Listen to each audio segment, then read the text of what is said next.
AAA College of Engineering and Technology, Sivakasi. Counseling code 4680. Ladakh மக்களவை தொகுதியில் சுயேட்சையாக போட்டியிட்டு வெற்றி பெற்ற முகமது ஹனீஃபா பிரம்மாண்ட பேரணி நடத்தியுள்ளார். விவரங்களை செய்தியாளர் கணபதியிடம் கேட்கலாம். கணபதி, முகமது ஹனீஃபா பிரம்மாண்ட பேரணி நடத்தியுள்ளார். இதில் யார் யாரெல்லாம் பங்கேற்றனர்? இந்த நிகழ்வு குறித்து சொல்லுங்க. மக்களவை தேர்தலில் லடாக் தொகுதியிலே சுயேட்சை வேட்பாளரான ஹாஜி ஹனீஃபா மிகப்பெரிய அளவு வெற்றி பெற்று காங்கிரஸ் கட்சி வேட்பாளரை தோற்கடித்தார். காங்கிரஸ் கட்சியின் ஷெரிங் நாம்கியால் இந்த தொகுதியிலே வேட்பாளராக அறிவிக்கப்பட்ட பிறகு காங்கிரஸ் கட்சியை சேர்ந்த பலரும் கூட கட்சியிலிருந்து விலகி சுயேட்சை வேட்பாளருக்கு ஆதரவாக பரப்புரையில் ஈடுபட்டனர்.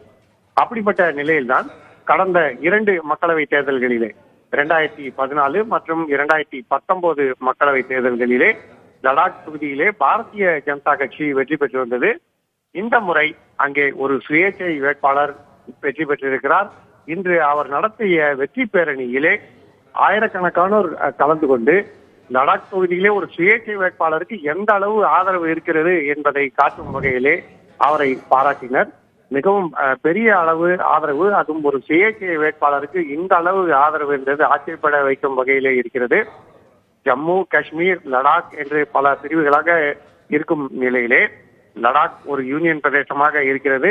லடாக்கில் உள்ள ஒரே மக்களவை தொகுதியில் தான் சுயேட்சை வேட்பாளரான ஹாஜி ஹனீஃபா இப்படி யாரும் எதிர்பாராத அளவிலே வெற்றி பெற்றார்.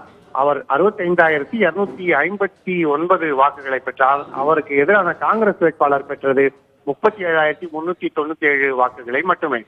இப்படிப்பட்ட சூழ்நிலையில் வெற்றி பெற்ற அவருக்கு சிறப்பான பாராட்டு விழா அதிக அளவு மக்கள் பங்கேற்புடன் நடைபெற்றது மிகவும் குறிப்பிடத்தக்கதாக கருதப்படுகிறது. ஜம்மு காஷ்மீரை பொறுத்தவரை ஜனநாயகத்துக்கு அச்சுறுத்தல் என்றெல்லாம் பேசப்பட்டு வந்த நிலையிலே தற்போது அங்கே ஜனநாயக திருவிழா சிறப்பாக கொண்டாடப்பட்டுள்ளது. AAA College of Engineering and Technology, Sivakasi. Counseling code 4680.